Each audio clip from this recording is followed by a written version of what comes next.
Hello everyone and welcome back again to another video sa ating paboritong channel, Highly. And syempre, yan ay bahagi pa rin ng ating RPMS serye 2023. Ayan, nandito pa rin tayo sa RPMS serye. Nag-uumpisa pa lang tayo, kaya kung kayo ay bago pa lang sa ating channel, ako po si Teacher Rocky. Ako po ay gumagawa ng mga video tutorials para po matulungan ang ating mga kapwa-guro sa mga iba't ibang documents na ating kailangan gawin katulad ng RPMS, IPCRF. Ano po? So, kung bago pa lang po kayo dito sa channel na to at kayo interesadong malaman, matuto at magawa ng mas magaan ang ating RPMS para sa taong ito, I would like to invite you to hit that like button and then subscribe to our channel po and hit that notification bell para po lagi kayong updated pag meron tayong mga bagong upload na video. Kasi dire-diretso na po ang ating RPMS serye 2023. Katulad ng nakagawian na natin, bago tayo mag-umpisa, syempre, magbibigay daan muna tayo sa ating mga pa-shoutout. Ang pa-shoutout po natin, ang binabanggit ko po dito ay ang mga comment mula po sa huling uploaded na video. Ano po? Yung mga nagko-comment po dun sa mga nauna nang uploaded, pasensya na hindi ko na po kayo maisasama. Ano po? So, kung gusto niyo pong makasama sa shoutout natin, I would invite you to comment on this video. Ngayon na, para sa susunod na ating video, kasama na kayo sa ating pa-shoutout. And with that, I would like to start with Ma'am Nance Tugnaw. Syempre, one of my favorite subscribers to eh. Again, thank you Teacher Rocky. Always waiting for your updates. God bless. Thank you po, Ma'am. We have another one from Ma'am Wilma Takadaw. Thank you, Teacher Rocky. And another from Ma'am Sinaida Munoz. Thank you. God bless. And from Ma'am Mary Ann Conado. Thank you. And another one from Ma'am Kiel Alzate. Thank you in advance. From Ma'am Musicha. Thank you, Ma'am. From Ma'am Maria Melinda Bareja. Thank you, Teacher Rocky. From Ma'am Chris Pearl Washington. Thanks a lot, Ma'am. And from Kitin Addison. Present po kahit late. Thank you, Teacher Rocky. Naku, thank you din po sa inyong lahat. Ano po, ako po ay natutuwa na kayo ay maging bahagi araw-araw ng ating video. Natutuwa po ako na lagi kayo nandyan for comments. Another one from Ma'am Bernadette Irma Cabalya. Hello, Ma'am. Thank you po, Teacher Rocky. You're welcome po. And we also have from Ma'am Vicky Danao. Thank you, Ma'am. From Ma'am Grace Irene Rebuyas. Thanks again, Chur. From Ma'am Lolita Siazon. Thanks, Ma'am. And from Relaxing and Stress-Free Music. Salamat, Ma'am, for sharing. Thank you din po sa inyong lahat. Maraming salamat po sa inyo, sa inyong pag-support. I will always be grateful for all your support. Thank you so much. And this time from Ma'am Adelaida Gayagonia. Hello, Ma'am. Please, sa MT, sa Master Teacher. Thanks. And another one from Ma'am Euphemia Dolores. Thank you very much. I'll wait for the Highly Proficient Teacher template. Pero i-share ko ito sa mga Proficient Teachers sa aming department, especially sa Araling Panlipunan Grade 7 Teachers. Muchas gracias. Ayan, si Ma'am Euphemia Dolores, ito yung, alam ko yung taga Zamboanga eh. Hello po sa lahat ng mga teachers sa Division of Zamboanga. Ano po? And to Ma'am Euphemia Dolores. At ito na po. Ito na po ang ating template for Master Teacher. Ano po? So, kung kayo po ay naghihintay, nag-aabang ng template para sa Master Teacher, ito na nga po yun. And we also have from Heidi Bangkaya. Pwede pa share po sa template, ma'am. Thank you po. From Ma'am Michelle Retes, pwede po makahingi ng soft copy, ma'am. From Ma'am Luen Villanueva, nasaan po ang link? From Ma'am Ruby Gadia. Hello po, pwede pa share sa template sa school head. Thank you po. Ma'am, pang school head po, OPCRF na po ang ginagawa nyo. Tama po ba? Wala po tayong RPMS template para sa school head. Kasi OPCRF po ang ginagawa ng school head. Thank you po. Another one from Ma'am Marichu Ramos. Thank you po. Pa-share po ng template. From Ma'am Nenita Danko, hello po Ma'am Rocky. Can I ask for the free template po for RPMS portfolio? More power and God bless. From Ma'am Divina Molato, hello po teacher. Can I ask a copy of the RPMS template? Thank you po. God bless. From Ma'am Mary Jane Kitong, please provide ma'am for us. Thank you. Ito na nga sinasabi ko sa inyo pong lahat na naghahanap ng template. Baka po hindi nyo pa napanood yung ating video. Panoorin po natin yung video kasi po, pinoprovide ko naman sa video yung complete instructions kung paano kayo makaka-avail. In fact, ang dami nang naka-avail. Ang dami ko nang nasenda ng template kasi sumunod sila sa instruction. Ano po? Tayo po ay manood ng video para makita po natin ang instruction kasi hindi ko po kayang ibigay yung instruction sa bawat isang magtatanong. Kaya linalagay ko na po sa video. Medyo nagdadamdam ako ng bahagya. Very slight lang naman. So sa mga nagtatanong, nasa po ang link, pwede pong makahingi ng template. Hindi niyo po siguro pinapanood ang ating video. Nagtampo ako ng very slight. Joke lang, char. Naintindihan ko po yun. Minsan mahina ang signal or hindi ganun kadami ang ating mobile data. Okay lang po yun. Pwede po yun. But, I would suggest that you watch our video para po hindi nyo malagpasan ang mga instruction on how to avail different templates. Kasi marami pa tayong ipapamigay na free templates sa mga susunod pa nating videos. Ano po? So, just the same, ang gagawin nyo po, you go to our Facebook page. Ayan po ang ating Facebook page, Teacher Rocky. Punta po kayo dyan, mag-message po kayo sa akin, and then you send a screenshot of your subscription para po maka-avail kayo ng inyong requested template. Doon po sa screenshot ng subscription nyo, meron po kasi mga nag-send ng mga screenshot. Wala naman po nakalagay doon sa screenshot kung whether subscribe or not. Mas maganda po kung pumunta kayo dun sa mismong channel, sa Teacher Rocky, dun po kayo mag-screenshot para po makita yung evidence that you have subscribed. Ano po? Maraming salamat po. And another thing, pagkatapos nyo po mag-screenshot, mag-send kayo ng message through our Facebook page. Doon lang po sa Facebook page ha. Hindi po ako mag-entertain sa iba ko pang Facebook account kasi personal account po. Kaya po ako gumawa ng Facebook page para po sa inyong lahat. Doon po tayo magkwentuhan. Ano po? So you can also indicate what template would you like to request para po diretso tayo. Minsan magtatanong, hello po ma'am, pwede po bang makahingi ng template? Sasabihin ko, sige po, you have to follow the instructions. Tapos bago pala mag-screenshot, tapos magsisend ng screenshot, ma'am, ito na po yung screenshot ko. Okay po, ano po yung request yung template? So mas maganda po, pag send natin ng message, diretso screenshot, diretso kung ano rin request nating template, sagot agad tayo, send agad tayo ng template. Ano pa? Ang haba na naman ng sinabi ni Teacher Rocky. Okay, so let's get it on. Without further ado pa, yung haba na nga ng ado mo. Okay, diretso na tayo sa ating topic for today. And this is the free template, RPMS template for highly proficient teachers. Ayan, dahil tayo ay nakagawa ng 4 na RPMS template for proficient teachers, ginawa ko na din pong 4. Gumawa na din po ako ng 4 na RPMS template para naman po sa mga highly proficient teachers. So, meron po tayong green abstract, meron tayong ethnic gold, meron din tayong floral pink, at ang ating black pattern. So, 4 po yan. Pili po kayo ng isa dyan at yun po ang banggitin nyo sa request nyo para ma-send ko po sa inyo straight away. So, 4 po ang ating template, but for this video, para ipakita ko po sa inyo, gagamitin po natin ang ating green abstract template. Actually, lahat naman po yan, pare-parehas lang ng laman. Nagkakaiba-iba lang sa design, sa mga font, sa mga style. Pero yung content po, pare-parehas lang po yan. Okay? So, let us start!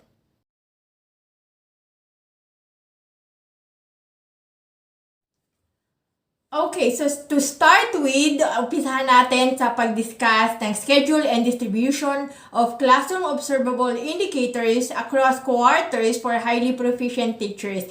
This is for year 1, school year 2022 to 2023. Para po sa highly proficient teachers, meron lang po silang 6 na classroom observable indicators. So, mabanggit ko lang ulit na tayo po ay required lamang na magsagawa ng 2 classroom observation for this school year dahil po kalalabas lang ng ating guidelines umpisa ng 3rd quarter. So we are only required to do classroom observation for the 3rd and 4th quarter. So, para po sa distribution of classroom observable indicators para sa mga highly proficient teachers, ang classroom observable indicators 1 and 2 na napapaloob po sa objective 1 at saka 3 ng ating IPCRF, it will be rated on the 3rd and 4th quarter. Parehas po sa 2 classroom observation, i-rate po yung ating classroom observable indicators 1 and 2. However, the classroom observable 3 and 4, which will fall on objective 4 and 5 ng ating IPCRF, yan po ay i-rate lang during the 3rd quarter classroom observation. So, isang beses lang po. Ganun din ang classroom observable indicators 5 and 6. Ito naman po ay i-observe lang or i-rate lang during the 4th quarter classroom observation. Therefore, during the 3rd quarter classroom observation, ang i-rate lang po para sa mga highly proficient teachers ay ang classroom observable indicators 1, 2, 3, and 4. Para naman po sa 4th quarter classroom observation, ang i-rate lang po sa kanila ay ang classroom observable indicators number 1, 2, 5, and 6. Okay, malinaw po yan. Okay, so ito na nga po ang ating RPMS template for highly proficient teachers. Ano po? So, yan po yung ating first page. Nandiyan po nakalagay yung ating title ng ating document, Results-Based Performance Management System, RPMS for school year 2022 to 2023 for highly proficient teachers. So, this is our portfolio. Ayan po ang ating first page. This is editable. Ulitin ko lang po, ang ating template ay editable. You can change the pictures, you can change the logos, you can even change the font style. Kung gusto nyo po, wala pong problema. Ano po? This is just to give you sample of template. Pwede nyo po yung i-edit. Wala pong problema sa atin.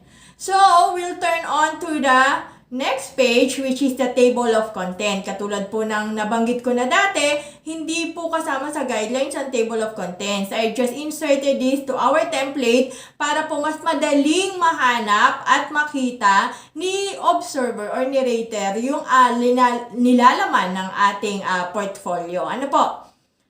So, next page will be KRA number 1, which is Content, Knowledge, and Pedagogy. Ang KRA 1 po includes Objective 1, 2, and 3. So, for Objective number 1, Modeled Effective Application of Content within and across curriculum teaching areas. So, dapat po daw na imodelo, naging halimbawa si master teacher ng effective application ng content of their lesson within and across curriculum teaching areas. Para po mas maintindihan to, we can consult PPST Module 1.1.3.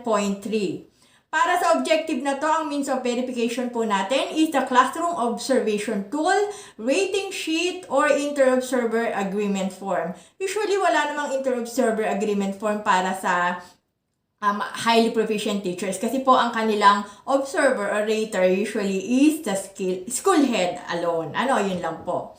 But, ang classroom observation po for highly proficient teachers, nire-require po na merong mga nanonood or mga observer din. Although they don't rate the highly proficient teachers, hindi po sila nagre-rate ng mga colleagues or other teachers. Kasi nga po, tingnan mo yung ating objective. Modeled, nakapagpakita, nakapagmodelo ng effective application. So, dapat may nanonood na mga teachers. You can, of course, face-to-face na po tayo, di ba?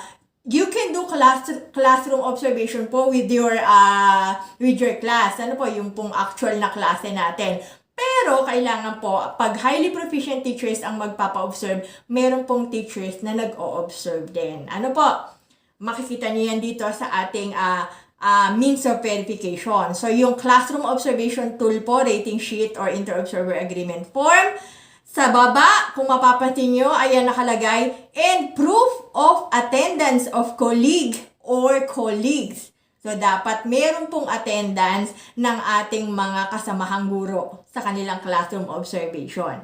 In fact, pagdating po sa ating attachment, ayan, dalawa for classroom observable indicator number 1, dalawang rating po yan for classroom observation for the 3rd quarter and another one for the 4th quarter. Ang ginawa ko po, pinaghiwalay ko na po ng first and second page yung COT1 tsaka COT2.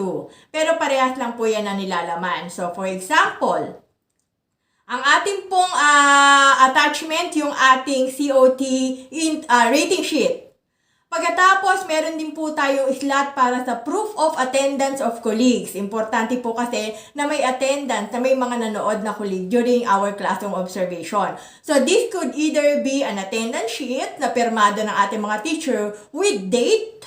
Kailangan po visible yung date. Or you can also add pictures po na nandoon sila during your classroom observation. Another one is the note from observer. Yung note from observer po, dun sa, gumagawa naman sila ng notes during the classroom observation. Ano po? Pero dapat ma-indicate ni observer that we were able to accomplish the objective within the allotted time. Kasi po, yun po ay gigradean, i-rate para sa efficiency ng objective number 1. 5 points po para kung makakuha tayo ng 5 points kung nagawa natin ang objective within the allotted time, and 3 points lang po if we exceeded the allotted time. So, dapat may note ni observer.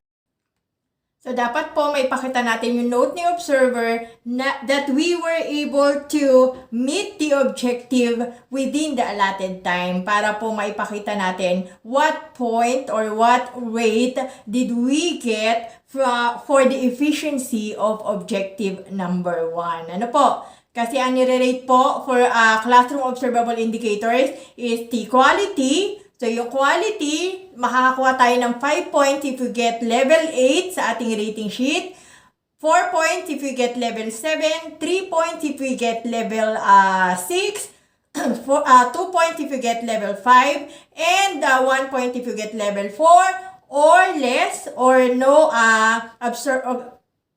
acceptable evidence were shown. Ano po? So, parehas lang po yan with the classroom observation tool number 2, which happens during the 4th quarter classroom observation. So, kailangan pa rin po may proof of attendance and the note from observer whether or not we were able to achieve the objective within the allotted time. Ano po? Next one, punta na tayo sa objective number 2. Evaluated with colleagues the effectiveness of teaching strategies that promote learner achievement in literacy and numeracy skills. So, dapat po tayo ay nakapag-evaluate kasama ang ating mga kapwa guro tungkol po sa naging effectiveness ng kanilang teaching strategies. Are these teaching strategies effective and promote learner achievements in literacy and numeracy skills? So, yun po ang dapat nating nagawa. So, for this objective, the means of verification is the proof of attendance in coaching and mentoring session. Kasi yung evaluation with colleague, pwede natin gawin yun during the coaching and mentoring session. And then meetings, Slack session, FGDs, and other collegial discussions that highlight our objective. Number 2 is minutes or notes of coaching and mentoring session. So, during the mentoring and coaching session or other collegial discussion, dapat meron tayong minute o kaya notes. Number 3 is the reflection note of teachers on the whatever collegial discussions that you have performed or you have done. So, dapat merong reflection si teacher dyan. Pwede natin gamitin. Dapat yung reflection is with proof of attendance na siya po ay, si teacher na gumawa ng reflection ay nandoon during that collegial discussion. And then last one, performance monitoring and coaching form or PMCF with annotations highlighting the objective. So, para po dito sa objective na to, we will be rated according to the quality and timeliness of our attachment or of our MOBs. So, para sa quality po, magkakaroon tayo ng outstanding if we were able to guide colleagues na-guide natin ang ating mga kapwa guro in the planning for the evaluation of effectiveness of the teaching strategies that promote learner achievement. Ano po? This should be shown in MOV number 4. So, kung tayo po ay nakapag-attach ng MOV number 4, ang MOV number 4 natin, yung PMCF po, with annotation highlighting the objective. So, kung meron tayong PMCF na nagpapakita na tayo ay nag-evaluate with colleagues ng effectiveness of teaching, ng kanilang to promote learner achievements. Ano po? Kung yun po may attach natin, then we can get 4 points. 3 points lang, 5 points. 4 points lang po if we can only attach MOV number 3. This is the reflection or reflection notes ng teacher during the collegial discussion with proof of attendance. 3 points lang po kung ang may attach lang natin ay MOV2, and that is minutes or notes of the collegial discussion, minutes of the meeting. And then 2 points po kung MOV1 lang ang ating maia-attach, that is the proof of attendance during collegial discussion. And 1 point if no acceptable evidence was shown. And for the timeliness naman po, makakakuha tayo ng 5 points if we were able to provide 4 attachment. That is 1 for first quarter, another 1 for second quarter, another 1 for the third, and another 1 for fourth quarter. So, kailangan po, 4 na beses tayo sa loob ng isang taon na nagsagawa nitong collegial discussion na to. Kung nakapagsagawa tayo ng 4 within each quarter, then we'll get 5 points. Kung across 3 quarters lang, that's 4 points. Kung across 2 quarters lang mapoprovide natin, that's 3 points. Kung 1 quarter lang, that's 2 points and 1 point if no acceptable evidence was shown. Now, the question is, 4 ang nailagay natin. It doesn't necessarily mean na dapat yung 4 na quarter na yon puro MOB4 or PMCF ang i-attach natin. Pwede! Pero hindi naman kailangan. Pag nakapag-attach po tayo ng isa lang na MOB4 na PMCF dyan, that will give us 5 points for the quality na agad. Ano po? Hindi kailangan 4 na quarter. So, kailangan tayo mag-attach ng iba pang mga MOBs for other quarters para magkaroon tayo ng 5 points naman sa timeliness. Okay? Maliwanag po yun? Okay, next one, we'll proceed to objective number 3. Of KRA 1 pa rin po, developed and applied effective teaching strategies to promote critical and creative thinking as well as other higher order thinking skills. Ano po? So, dapat tayo bilang master teacher ay nakapag-develop at nagamit natin yung iba't ibang effective teaching strategies to promote critical and creative thinking among our students as well as other higher order thinking skills. And this can be manifested through our classroom observation. Kaya nga po, ang means of verification for this objective is classroom observation tool o yung ating rating sheet. Ano po? And nakalagay pa rin sa dulo, proof of attendance of colleague and colleagues. Kasi importante po na meron tayong kasamang guro na nanonood during our classroom observation. Doesn't necessarily mean naman na kailangan madami. Ano po? 1 or 2, okay na po yun. Pero kung maraming available, then why not? So, for our attachment, Ganun pa rin po, ang ating objective number 3 is our classroom observable indicator number 2. So, ibig sabihin po, we have to attach our COT1 and COT2, Classroom Observation Tool 1 and 2. So, yung ating rating sheet, i-attach natin dyan. And then, the proof of attendance, katulad po dun sa objective 1, ano po, it could either be attendance sheet or pictures, pwede din po yan. And then the notes from observer, yung notes from observer naman should indicate whether we were able to achieve the objective within the allotted time or not. Para naman po yan sa ating efficiency ng ating MOVs. So, that is the same with the other page, yung ating COT number 2 naman, during the 4th quarter. So, COT 1 during the 3rd quarter and COT 2 for the 4th quarter.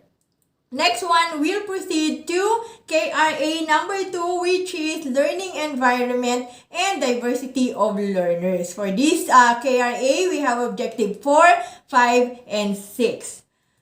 Objective number 4, work with colleagues to model and share effective techniques in the management of classroom structure to engage learners individually or in groups in meaningful exploration, discovery, and hands-on activities within a range of physical learning environment. So kung mapapansin nyo po, unlike dun sa mga objective ng para sa proficient teachers, sa proficient teachers, dapat maipakita mo lang during your classroom observation, these objectives. Ano po? Para sa highly proficient teachers or sa master teachers, kung mapapansin nyo, may kasamang modeled with colleagues or evaluated with colleagues or work with colleagues. So, dapat may kasamang colleagues lagi. This objective requires the means of verification for classroom observation tool pa rin. So, ito pa rin yung ginawa nating classroom observation. Pero, we have to prove that we were able to work with colleagues. Ano po? May mga kasama tayong guro na nararoon during our classroom observation. So, for objective number 4, this is Classroom Observable Indicator number 3. Ito po ay i-rate na lang during the 3rd quarter classroom observation. Ano po? So, COT1 lang po ang ating attachment para dito. Hindi na po kasama ang COT2 na ginawa po natin during 4th quarter. So, just the same, kailangan natin i-attach ang ating rating sheet, ang ating proof of attendance ng ating mga kasamang guro, and the note from the observer para po maipaliwanag natin yung ating naging score dun sa ating annotation part. Dun natin ipapaliwanag sa annotation. Ano po? So, wala na yung COT2. Isang quarter lang yan. Next one, objective number 5, exhibited effective and constructive behavior management skills by applying positive and non-violent discipline to ensure learning focused environment. Parang parehas lang to din ng sa proficient teachers. But this time, para sa highly proficient, you have to be able to exhibit, na ipakita nyo. Nagkaroon kayo ng pagpapakita, pagpapatunay. So, because during your classroom observation, paulit-ulit nga tayo, kailangan may kasama tayong guro. Kailangan nakikita nila how you do it. Kasi kaming mga proficient teachers, we look up dun sa mga master teachers kung paano nyo po yun na isasagawa. So, importante po na may kasama tayong mga kasamahang guro during our classroom observation. So, objective number 5, this is Classroom Observable Indicator number 4. Katulad po nung ating nagdaang objective, this is only done during the 3rd quarter. This is only rated during the 3rd quarter classroom observation po. So, ang ating pong attachment dyan is our rating sheet during the 3rd quarter classroom observation plus the proof of attendance ng ating mga kasamahang guro and the note from the observer whether or not we were able to accomplish or achieve the objective within the allotted time. Sa annotation, ipapaliwanag natin what score do we get. Ulitin ko lang po na mabilisan. For the quality po, we get 5 points if we rated level 8. 4 points if we rated level 7, 3 points if we rated level 6, asa na ba tayo? 2 points if we rated level 2, and level 5, and then 1 point if we rated level 4 or less, o kaya no observable indicators was shown. And another one, we will also be rated according to the efficiency. Yun na nga po. 5 points if we have achieved the objective during within the allotted time, and 3 points if it is not if it is beyond the allotted time, o kaya po 1 point if no acceptable evidence was shown. So ipapaliwanag natin yan sa annotation. Ano po? Next one, we'll proceed to objective number 6.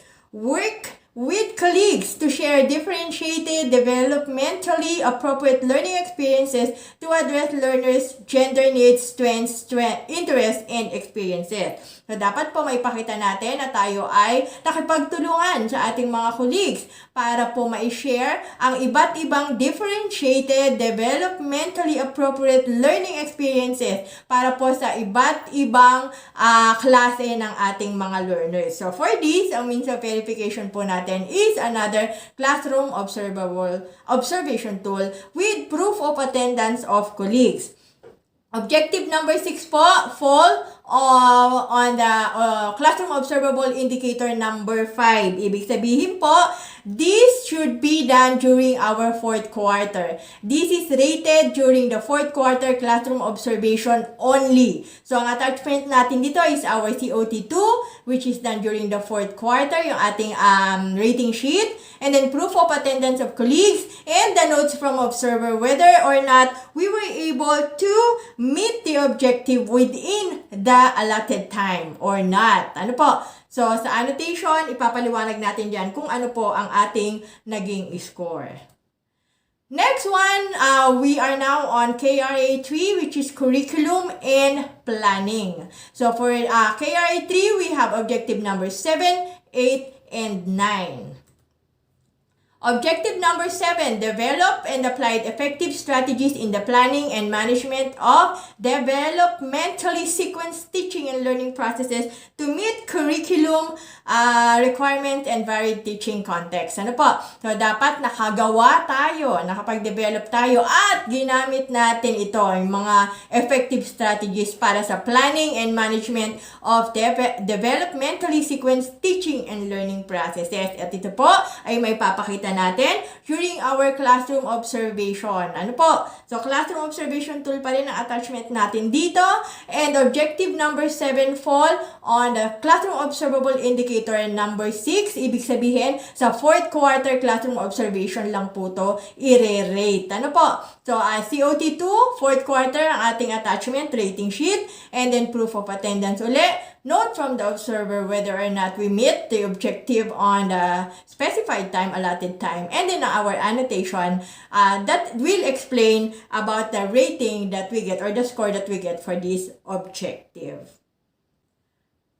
Next one, we'll proceed to objective number 8, reviewed with colleagues, teacher and learner feedback to plan, facilitate, and enrich teaching practice. Okay? So, objective 8 onwards po, ito po ay mga non-classroom observable indicators na po. Ano po? So, for objective 8, kailangan po ay na-review daw natin kasama ang ating mga kasamahang guro ang iba't ibang teacher and learner feedback para magamit natin in planning, facilitating, and enriching teaching practice para ma-improve pa ang ating teaching practice. So, dapat ni-review natin yan, yung mga ginagamit nating teacher and learner feedback. Ano po? So, paano natin ito may papakita? The means of verification can either be approved LAC plan, minutes of LAC, FGD, session, or other collegial discussion with proof of attendance, or performance, monitoring, and coaching form. So, tatlong klase po ang pwede natin i-attach. And for this objective, we will be rated according to the quality and timeliness po ng ating attachment. So, for the quality, makakakuha tayo ng 5 points if we were able to produce MOV number 2 or 3. So, yung MOV2 natin, yung minutes of collegial discussion, minutes of the meeting. MOV3 natin, yung PMCF. So, dapat dito sa PMCF at saka sa minutes of the meeting, naipakita natin that we guided colleagues, na i-guide natin ang mga kasamahang guro natin in planning for coaching and mentoring session.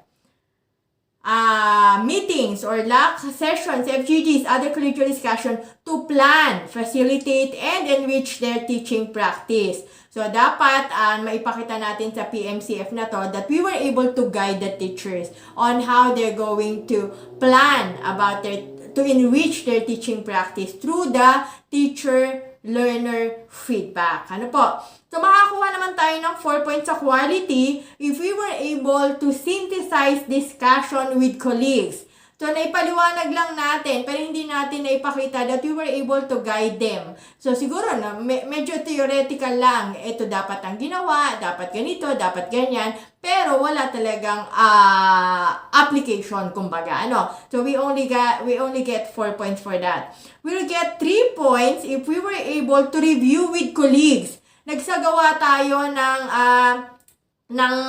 LAC session, nagsagawa tayo ng FGD. Nag-review lang tayo, pero walang application. And nai-attach natin yung minutes of the meeting, pero walang application. Ano po? Walang naging application. That's only 3 points. And 2 points, if we were only able to plan for collegial discussion. Nagplano lang tayo na magkaroon ng collegial discussion na ang nai-attach lang natin, ang kaya lang natin i-attach is the approved LAC plan. Naggawa lang tayo ng LAC plan, pero hindi talaga nagawa, hindi na isa katuparan, hindi na isa gawa yung LAC session. That's only 2 points. And 1 point kung wala po tayong ipakitang evidences. And for the timeliness naman po, tayo ay i-rate kung tayo ay nakapagbigay ng 4 na MOVs. 1 for each quarter. Kaya po ang ating template, kung makikita nyo, meron tayong allotment for first quarter, second quarter, third quarter, or fourth quarter. Kung tutuusin po, pwede nyo rin po itong paghiwa-hiwalayin. Halimbawa, first quarter, your attachment, lagyan nyo na ng annotation doon. Para maipaliwanag, if we were able to guide may application o we were only able to synthesize para maipaliwanag natin, para ma-prove natin yung point na nakuha natin. Ganun din po sa timeliness. Ano? So, pwede po yung magkakasamang 4 na quarter na attachment natin o kaya ay 1 for each quarter and then annotation. In fairness, meron naman po tayong extra mga slide pages. Slide na pages pa. Okay, meron tayong mga extra slides sa bandang dulo ng ating template para may space pa kayo to expand, extend. Ayan. Okay, so we'll proceed to objective number 9. Advise and guided colleagues in the selection, organization, and use of appropriate teaching and learning resources, including ICT to address learning goals. Ano po? So, dapat ina-advise natin at tinutulungan natin ang ating mga kasamahang guro kung paano pumili at gumamit ng iba't ibang appropriate teaching and learning resources kasama na ang ICT. So, for the means of verification, number 1, proof of attendance during collegial discussion. Number 2, minutes or notes, minutes of the meeting during the collegial discussion. Teachers should highlight the objective. Ano po? Dapat naka-highlight dun sa minutes natin. Itong objective na to, objective number 9. And number 3, reflection notes of teachers on the coaching and mentoring session.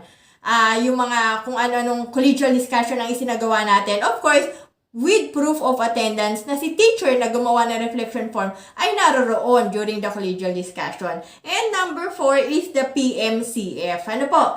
So, for our attachment, ang ating pong attachment will be rated according to its quality and timeliness ulit. So, pag quality, makakakuha tayo ng 5 points if we were able to provide PMCF. That's means of verification number 4. So, pag MOB 4 po ang i-provide natin, of course, this should highlight the objective. Ano po yung objective natin for objective number 9? So, kung MOB 4, that's 5 points. Kung MOB 3, that's 4 points. Kung MOB 2, that's 3 points. Kung MOV 1 lang, that's 2 points and 1 point kung No acceptable evidence was shown.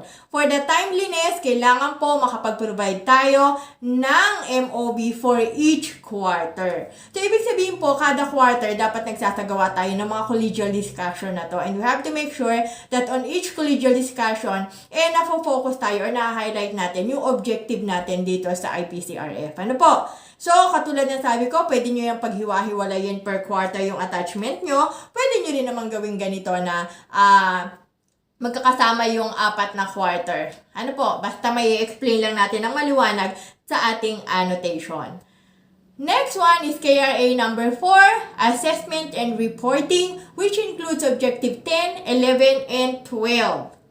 For Objective number 10, work collaboratively with colleagues to review the design, selection, organization, and use of range of effective diagnostic, formative, and summative assessment strategies consistent with the curriculum requirements. So, dapat nakipag-ugnayan tayo, we work collaboratively, nakapagtulungan tayo sa ating mga kapwa-guro para i-reviewin ang iba't ibang design, selection, and organization and use of effective diagnostic, formative, and summative assessment. Sinasagawa po ba natin to?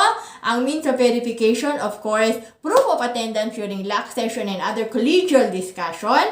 And then, minutes or notes of meeting, katulad din po nung kanina. And then, reflection note ni teacher, anong yung ginawang reflection note ni teacher para sa isinagawang collegial discussion with proof of attendance ni teacher. And then for PMCF po, highlighting the objective. For this objective po, we will be again rated through its quality and timeliness. So, dapat po makakuha tayo ng 5 points if you were able to provide either MOB4 or MOB5. Ano po? So, dapat lang may pakita that we were able to guide. May application na nakita na kapagpakita tayo na ginaid natin ang mga kapwa nating guro para dito sa objective na to.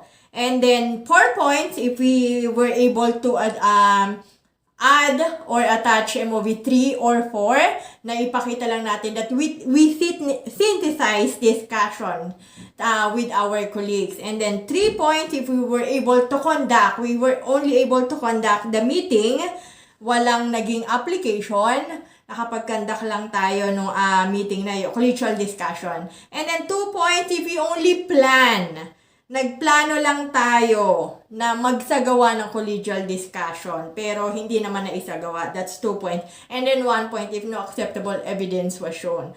For the timeliness, kailangan pa rin magkaroon tayo ng attachment across 4 quarters. So, 1 for each quarter para makakuha tayo ng 5 points. And then 4 points kung 3 quarter lang may provide natin. And then 3 points kung 2 quarter lang. And 2 points kung 1 quarter lang. And 1 point kung walang acceptable evidence that was shown. Objective number 11, interpreted collaboratively, monitoring and evaluation strategies of attainment data to support learner progress and achievement. So, dapat dito, we were able to collaboratively interpret kasama ang ating mga kapwa-guro. Ano po? So, pagkasama ang ating mga kapwa-guro, ang means of verification natin dito, number 1, approve LAC or FGD plan. Dapat nakagawa tayo nito. And then number 2, any proof of communication with colleagues. Nakipag-usap tayo sa ating mga kasamahang guro, either through text or through chat or whatever means na meron kayo. Number 3, results of collaborative interpretation. So, meron tayong mga naipakitang resulta or outcome or output ng naging collaborative interpretation natin. Number 4, minutes of LAC, FGD session or other collegial discussion. Ano po? With proof of attendance. And then number 5, yung ating PMCF with annotation highlighting interpretation of monitoring and evaluation strategies of attainment data.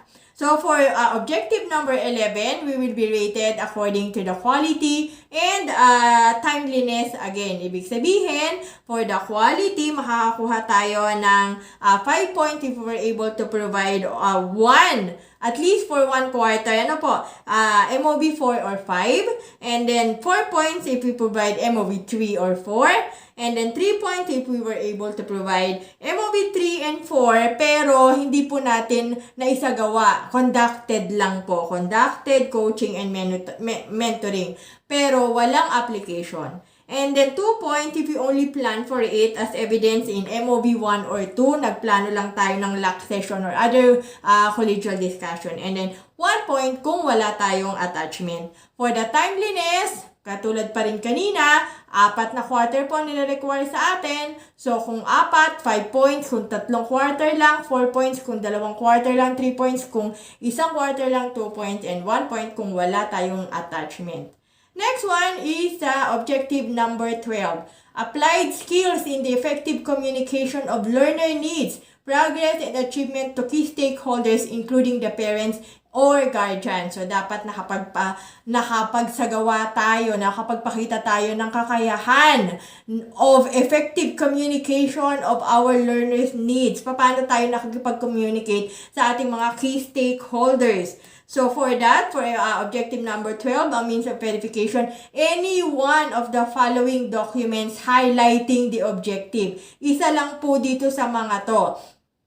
So, sample of learners' test results signed by parents and corresponding evidence of improvement, attendance sheet or minutes of parent-teacher conference, record of dialogue and or parent-teacher or teacher conference and corresponding evidence of improvement, anecdotal record communicated to and signed by the learners or parents with corresponding evidence of improvement, sample accomplished rubrics given for performance task, sample agreement for learners at risk signed by parents, accomplished home visitation forms signed by the learners and the parents, proof of communication with wider school community stakeholders, and others. Just please specify.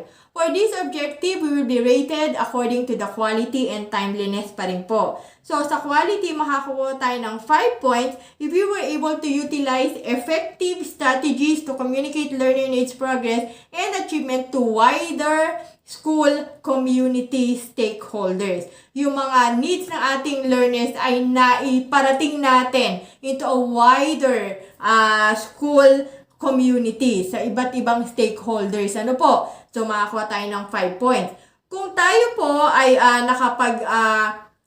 nakapag-send lang ng ating learners' needs na i-communicate natin with the parents or guardians, that's 4 points. Kung ito ay isagawa lang natin with our internal stakeholders, for example, yung ating mga co-teachers, school teacher, other teachers, ating school head, dun lang natin naipaalam yung mga learners' needs, then that's 3 points. If we were only able to discuss this with our learners, that's only 2 points and 1 point kung wala tayong naipakitang evidence. So, depende po kung kanino tayo nakipag-communicate ng learners' needs, yun po ang magbibigay sa atin ng points for the quality. And timeliness, as usual, kailangan meron tayong evidence for each quarter. Next one is KRA number 5, Personal Growth and Professional Development, which includes objectives 13 and 14. For objective number 13, manifested a learner-centered philosophy in various aspects of practice and support colleagues in enhancing their own learner-centered teaching philosophy. So, dapat nakapagpakita tayo ng learner-centered philosophy sa iba't ibang aspeto ng ating practice, ng ating pagiging guro. And at the same time, we were able to support other colleagues, ang ating mga kasamahang guro, para i-enhance ang kanilang sariling learner-centered teaching philosophy. For the means of verification, reflection or journal entry in the following documents that highlights the manifestation of learner-centered teaching philosophy in any of the following. So, dapat meron tayong journal entry para reflection or journal entry para sa PMCF na isinagawa natin, para sa sample lesson plan of colleagues, with annotations about enhancing their learner-centered teaching philosophy, minutes of block session about enhancing teachers' learner-centered teaching philosophy, and approved block plan and lesson plan exemplar used during learning action cell session. Okay? So for this objective, we will be rated according to the quality and timeliness ulit of our MOVs. So we will get 5 points if we were able to submit MOV that details the consistent involvement of learners in the teaching learning processes resulting from the application of a personal philosophy teaching that is learner-centered. Kasi ang ating pong MOV dito po ay puro mga reflection form. Reflection or journal entry po. Ano po? So, dapat sa ating reflection or journal entry, reflection nitong iba't ibang activities na ginawa natin which were listed. Ano po? So, dapat dun sa makakuha tayo ng outstanding if we were able to detail the consistent involvement of learners with regards to our personal teaching philosophy. Ano po? So, 4 points po if the submitted MOV that reflects involvement of learners. Okay? So, walang consistent involvement. Pero, it reflects involvement naman. It reflects involvement of learners. Pero, hindi na ipakita yung consistent involvement. So, that's 4 points. And then, 3 points if it shows the application. Nakapagpakita ka ng application ng yung personal philosophy. Pero, walang consistent involvement ng learners. That's 3 points. And then 2 points if we only indicated our personal philosophy. Pero wala naman tayo na ipakitang application of this with our learners. So that's 2 points. And 1 point if no acceptable evidence was shown. Now for the timeliness, kailangan uli makapag-provide tayo ng 4 na MOVs, 1 for each quarter. Ano po? So 4 na quarter po ang ating ipoprovide. Next one for objective number 14, reflected on the Philippine professional standards for teachers to plan personal professional development goals and assist colleagues in planning and achieving their own goals. So for objective number 14, ang means of verification natin, number 1, certification from our ICT coordinator na tayo ay nakapagawa na ng ISAT. Number 2, IPCRF development plan. Number 3, PMCF po. Number 4, mid-year review form. And number 5, updated IPCRF development plan na isinagawa natin during phase 2. So, for the attachment, ang ating pong attachment will be weighted according to the quality, efficiency, and timeliness. So, 3 na po ang ating performance indicator for objective number 14. So, for quality, makakakuha tayo ng 5 points if we were able to provide MOB5. That is the updated IPCRF-DP mula sa phase 2 ng ating RPMS cycle. Pag meron tayo niyan, may 5 points na tayo sa quality. 4 points kung hanggang MOB4 lang, mid-year review form ang na-provide natin. And then 3 points kung hanggang objective number, MOB number 3, PMCF. And then 2 points kung MOB1 lang, yung certification lang ng ISAT ang na-provide natin. And 1 point kung wala tayong na-provide. For the efficiency, kailangan at least may 4 tayo out of 5 na naipasa para maka 5 points. Kung may 3 lang, that's 4 points. Kung 2 lang, 3 points. Kung 1 lang, 1 point. And 2 points, 1 point kung no acceptable evidence. For the timeliness, all submitted MOBs were accomplished within the prescribed RPMS phase. So, bawat isa po dyan is, should be completed in a specific RPMS phase sa ating RPMS cycle. So, kung naka-follow tayo sa RPMS cycle natin, then we get 5 points, okay? So, yun yung ating timeliness. So, for the last part of our RPMS, the plus factor, which includes objective number 15. Objective number 15, you should be able to perform various related works or activities that contribute to the teaching-learning process. Ano po, ito yung mga extracurricular na ginagawa natin that contributes to the teaching-learning process. Importante po, makikita natin yan sa dulo ng ating means of verification with annotation on how it contributed to the teaching and learning process. Dapat na may paliwanag natin na ito ay nakatulong para sa at nakapag-contribute to the teaching-learning process. So, for the means of verification, any proof that the master teacher serve as facilitator or speaker, serve as demonstration teacher, serve as member of a technical working group, serve as an OIC in the absence of the principal, represented the principal in meetings and conferences, observed classes of teachers 1 to 3, assisted the school selection committee in the evaluation of credentials when hiring or promoting teachers, serve in a committee, serve as advisor to co-curricular activities, serve as coordinator or chairperson, authored, contributed to a book or journal, coach and mentored learners in a competition, mentored pre-service or in-service teachers, conducted research within the rating period or others, just please specify. So for this objective, we will be rated according to the quality, efficiency, and timeliness as well ng ating submitted MOV. So makakakuha tayo ng sa quality, makakakuha tayo ng 5 points if any of these activities were performed outside or beyond the school or community learning area. So, pag nakalabas tayo, speaker tayo sa ibang school, within the district, within the division, or within the region, basta sa labas na ng school, that will give us 5 points. If it is within the school or school-wide panglahatan sa loob ng school, that's 4 points. If it is within our department lang, that's 3 points. If it is within our class only, sa loob lang ng ating klase, that's 2 points and 1 point sa quality kung walang acceptable evidence was shown. Sa efficiency naman, we can get 5 points if we submitted MOB that details the achieved positive contribution to the teaching-learning process as evidenced by the annotation provided. So, makakuha tayo ng 5 points sa efficiency kung naipaliwanag natin sa annotation that this work or related work na isinagawa natin details the achieved positive contribution.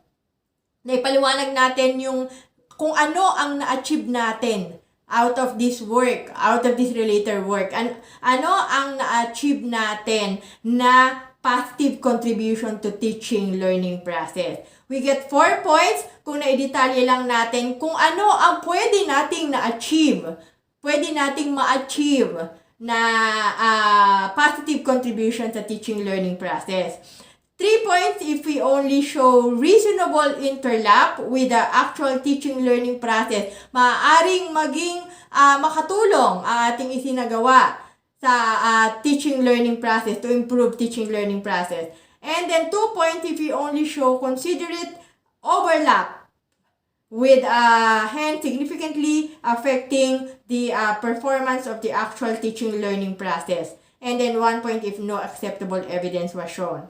For the timeliness, dapat makapag-attach tayo ng evidence 1 for each quarter. Pag 4 na quarter, that's 5 points. Pag 3 quarters lang, 4 points.